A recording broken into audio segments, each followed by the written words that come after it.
Oi, Cotoclã! Sejam muito bem-vindos, sejam muito bem-vindas. De volta essa semana com 2 episódios conforme prometido. Esse é o Cotocast.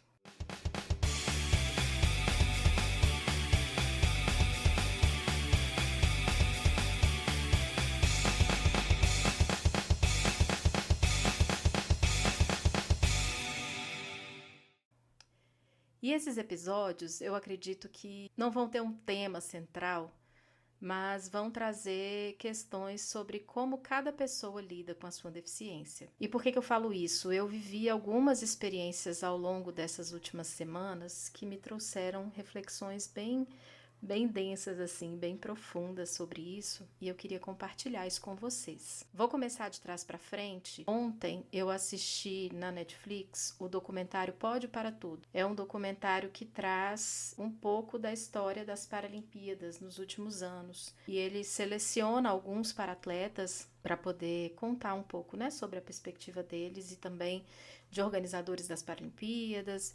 Enfim, é um documentário que vale bastante a pena assistir. E para mim, que sou uma mulher com deficiência, ele repercute e reverbera de várias formas, né? Porque ali ele traz situações de vida de pessoas que já nasceram com deficiência e encontraram no esporte uma forma de se sentirem parte da sociedade. Traz a história de pessoas que adquiriram as deficiências ao longo da vida por N motivos e que também, por meio do esporte, conseguiram ali ter não só o seu sustento, mas a sua dignidade garantida e preservada. É muito difícil para mim olhar na perspectiva de quem sofreu por ter uma deficiência ao longo de toda a vida, porque não é o meu caso. Eu já falei disso várias vezes. Vendo e ouvindo essas histórias dessas pessoas, eu me vejo mais uma vez muito privilegiada, mas também com um papel de colocar isso em perspectiva.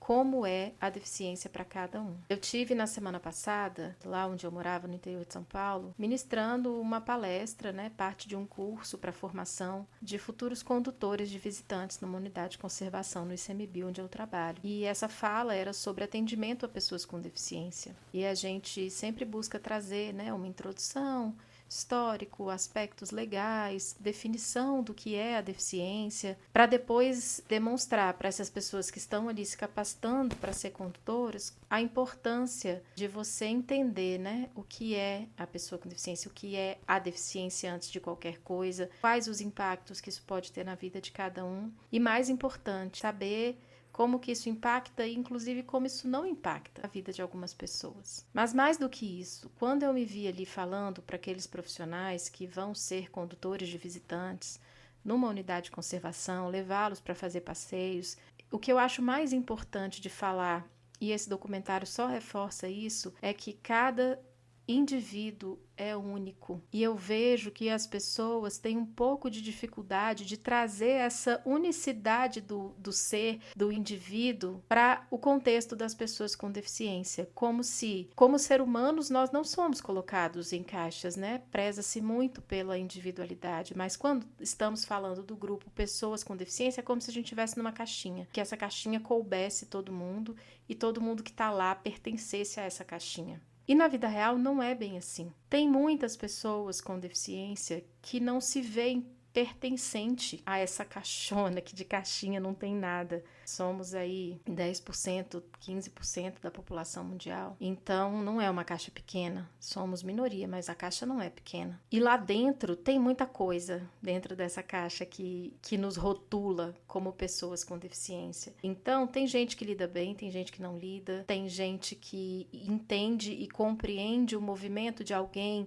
oferecer ajuda, tem gente que não, tem gente que realmente precisa de ajuda, tem gente que não. Mas o que é mais importante disso tudo e que me ocorreu ao longo desses dias é: não sou eu, pessoa com deficiência, que tenho que me preocupar do eventual desconforto que uma pessoa típica possa ter ao nos abordar. Faz sentido quando eu falo isso para vocês? Eu fiquei por muito tempo preocupada quando alguém ficava constrangida por me abordar. Como assim? Não, porque é tranquilo, você não precisa ficar sem graça. mesmo quando era uma abordagem inoportuna. Não, meu caro amigo, minha cara amiga, você que faz uma abordagem inoportuna precisa ser constrangido sim. E não é por mim, que já passo vários constrangimentos só por ser quem eu sou. É por toda a sociedade que não pode permitir que isso continue acontecendo. O ponto que eu estou querendo chegar é que, por mais que nós busquemos e continuaremos buscando condições mais justas e equânimes de existir enquanto indivíduos e enquanto coletividade, nós não podemos perder de vista que não dá para colocar todas as pessoas com deficiência numa caixinha e querer que essa caixinha tenha tudo acerca da nossa existência. Não dá. Se somos indivíduos, nossa individualidade tem que ser preservada, inclusive no que diz respeito à nossa deficiência, às nossas necessidades, os nossos sentimentos, a nossa visão de mundo e, sobretudo, a forma como o mundo nos tratou. Porque o mundo trata cada um de um jeito. E esse jeito, que muitas vezes não é legal, repercute na forma como cada um vê a si mesmo, cuida de si mesmo, trata da sua deficiência consigo mesmo e com o mundo. No final das contas, eu não tenho que dizer, olha, você faz assim com pessoas que são com essa deficiência, você faz assado com pessoas que têm essa outra deficiência. Não, são pessoas. Por que cada indivíduo tem direito de ser questionado se gosta de doce ou salgado, azul ou amarelo? E as pessoas com deficiência precisam ser colocadas em espaços de que, se você é assim, haja assado. Não, não dá mais para a gente pensar assim. E mesmo que eu esteja aqui falando em nome de uma coletividade, é necessário que entendamos a individualidade de cada um que faz parte dessa coletividade. E por que eu estou falando isso? No documentário, eu achei bem interessante que um dos atletas, ele fala assim, naquele momento, né, num recorte de tempo que está sendo mostrado ali, naquele momento eu não aceitava a minha deficiência, eu não aceitava quem eu era daquela forma. E isso fez com que eu não entregasse tudo que eu podia para o esporte e para a minha equipe. E na Paralimpíada seguinte, ele, né, relata que estava mais em forma, e estar em forma fez com que ele visse que ele podia se aceitar e entregar para o esporte aquilo que ele achava que ele conseguia. E ele entregou e eles foram medalhistas. É muito difícil quando nós falamos sobre interseccionalidades, né? Tá muito na moda esse tema. Quais são as interseccionalidades que atravessam determinados grupos, minoritários ou não, porque, por exemplo, o racismo é sempre um componente de interseccionalidade, muito embora as pessoas pretas no Brasil não sejam minoria. Então, quais são os componentes de interseccionalidade entre as pessoas com deficiência e outros grupos, né? À margem da sociedade, a depender do que a gente está falando. E eu, por exemplo, me vi muito na fala desse rapaz. Porque quando eu me vi uma pessoa com deficiência lá aos 13 anos, eu tive, e eu sou bem pragmática em toda a minha vida, quem me conhece um pouquinho mais sabe disso.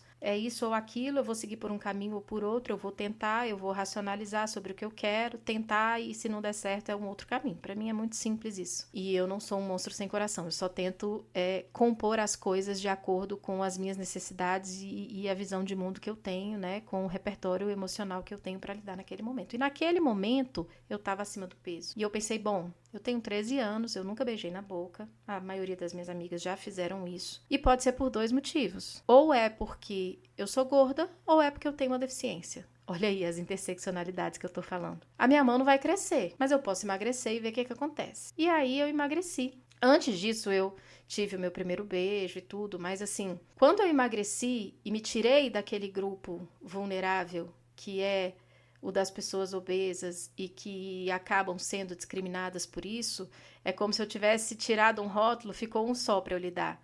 E a partir dali eu consegui me colocar de outra forma, me ver também de outra forma. E por um momento da vida, por um recorte da minha vida, a deficiência ficou ali adormecida, porque na minha cabeça racional, com as ferramentas que eu tinha para lidar com aquilo naquele momento, eu pensei, bom, então é porque eu era gorda. Vamos lá, a vida que segue. Mas isso eu tinha 14 anos.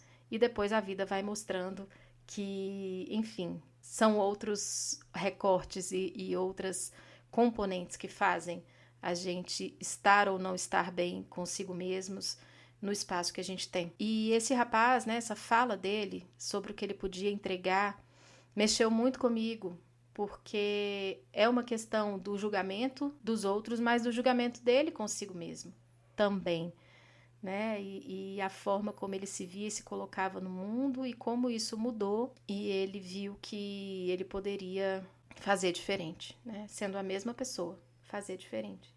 Esse é um direito que tem que ser dado para as pessoas com deficiência também. Ser diferente, fazer diferente. Cada um tem seu tempo, cada um tem sua história, cada um tem a forma como consegue construir e elaborar a sua existência.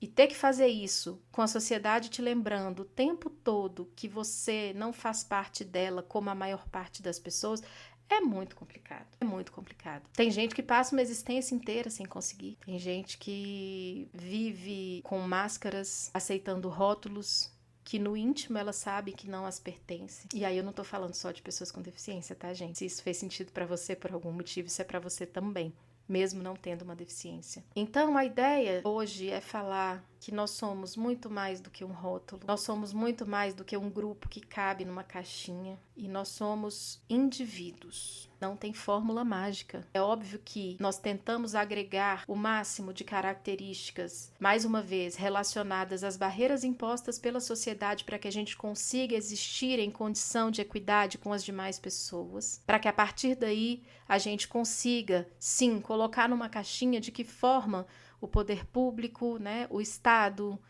pode nos amparar em relação à forma como a gente consegue ter condições de sobreviver dignamente, com direito a tudo que, no nosso caso do Brasil, a Lei Brasileira de Inclusão nos garante, né, nos dá prerrogativa: saúde, moradia, educação, transporte, cultura, lazer, esporte. Como que pode fazer isso? No documentário, eles trazem uma crise que, à época, eu não era tão envolvida assim, né, na temática das políticas públicas para pessoas com deficiência, e eu não sabia que isso tinha acontecido. Ignorância minha, de que até uma semana antes do início das Olimpíadas não havia garantia de realização das Paralimpíadas, porque foi utilizado o orçamento das Paralimpíadas para as Olimpíadas e as Paralimpíadas ficaram sem orçamento. E aí um grupo muito pequeno de pessoas para as quais isso é importante, porque para o poder público claramente ficou ali evidente que não era, foram atrás e conseguiram recurso, né? Isso foi judicializado, enfim. O documentário retrata muito bem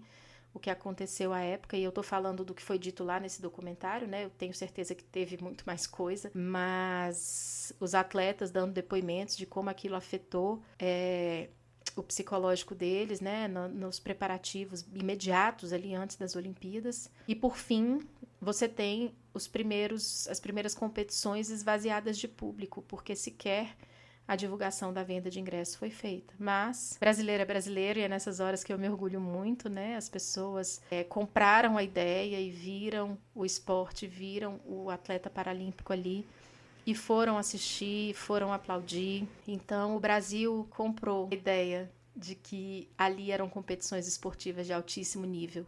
E foi lá aplaudir, foi lá torcer, vibrar junto. E tem um recorte bem interessante, assim, que era a competição de bocha. E com pessoas com deficiências severas e que tem o impacto, né, de ruídos e tudo do ambiente. E os jurados ali da competição preocupados em pedir a plateia para silenciar. E os atletas falaram: não, era tudo que a gente queria na vida.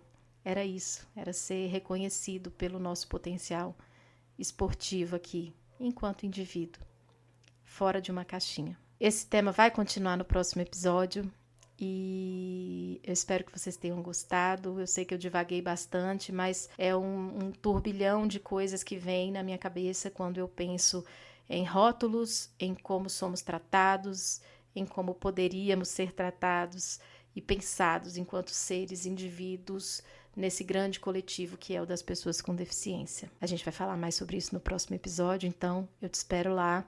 Se você não segue o canal, segue agora, já clica aqui embaixo, curte, comenta, compartilha e vamos espalhar a palavra do Cotoco aí por esse mundão todo.